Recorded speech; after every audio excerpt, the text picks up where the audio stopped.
India, that I will faithfully and conscientiously discharge my duties as a minister for the state of Assam, and that I will do right to all manner of people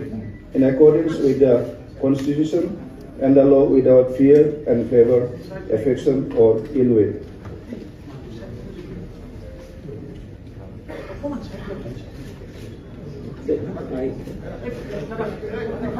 Do swear in the name of God that I will